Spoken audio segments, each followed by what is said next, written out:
दोस्तों happiest mindset technology का import का काफ़ी बड़ा हिस्सा अमेरिका से आता है। हालांकि अब कंपनी का लक्ष्य टिकाऊ तरीके से अमेरिका पर अपनी निर्भरता को 65% से कम करना है। इसका मतलब ये है कि कंपनी जब रेवेन्यू के लिए अमेरिका पर अपनी निर्भरता कम करेगी तब हैप्पीएस्ट माइंडसेट को कहीं और निर्भर होना पड़ेगा। दोस्तों हैप्पीएस्ट माइंडसेट के एक सीनियर अधिकारी ने बताया है कि लगभग सभी भारतीय सॉफ्टवेयर कंपनियों के अमेरिका रेवेन्यू का इस्तेमाल सबसे बड़ा सोर्स है। ऐसा इसलिए है क्योंकि अमेरिका एक बड़ा टैक्स सेवी मार्केट है जहां टेक्नोलॉजी से जुड़े चीजों को तेजी से अपनाने पर जोर दिया जाता है। वो आगे कहते हैं कि इंडियन सॉफ्टवेयर कंपनियों का एवरेज 48% रेवेन्यू अमेरिका से आता है, जो पहले 55 to 60% था। वहीं हैप्पीएस्ट माइंडसेट के लिए ये औसत यानी कि एवरेज 70% था, लेकिन हाल ही में खत्म हुए दूसरे तिमाही में ये घटकर 66% पर आ गया है। हैप्पीएस्ट माइंडसेट के एग्जीक्यूटिव वाइस चेयरमैन ने बताया है कि हमारे रेवेन्यू का करीब 80% हिस्सा पहले सिर्फ अमेरिका से मिलता था।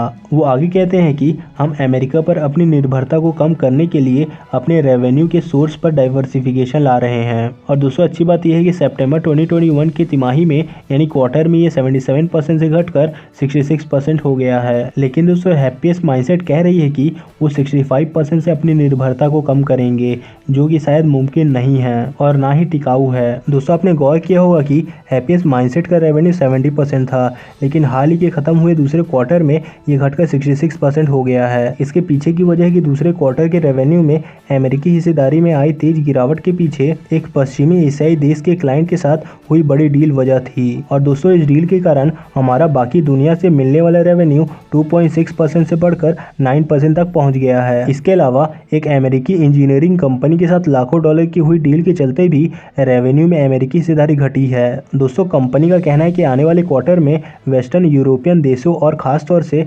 जर्मनी से कुछ और डील पर साइन किए जा सकते हैं। तो दोस्तों ये अच्छी बात है कि कंपनी ज्यादा डिपेंड अमेरिका पर नहीं रह रही है। हैप्पीएस्ट माइंडसेट की ये भी कोशिश है कि वो अमेरिका को छोड़कर बाकी दुनिया पर भी अपनी डिपेंडेंसी को बढ़ाए, ताकि आने वाले दिनों में उसे मुश्किलों का सामना ना करना पड़े। तो दोस्तों ये थे कुछ अपडेट हैप्पीएस्ट माइंडसेट टेक्नोलॉजीज को लेकर। इस वीडियो में फिलहाल इतना है, मिलते हैं नेक्स्ट वीडियो में।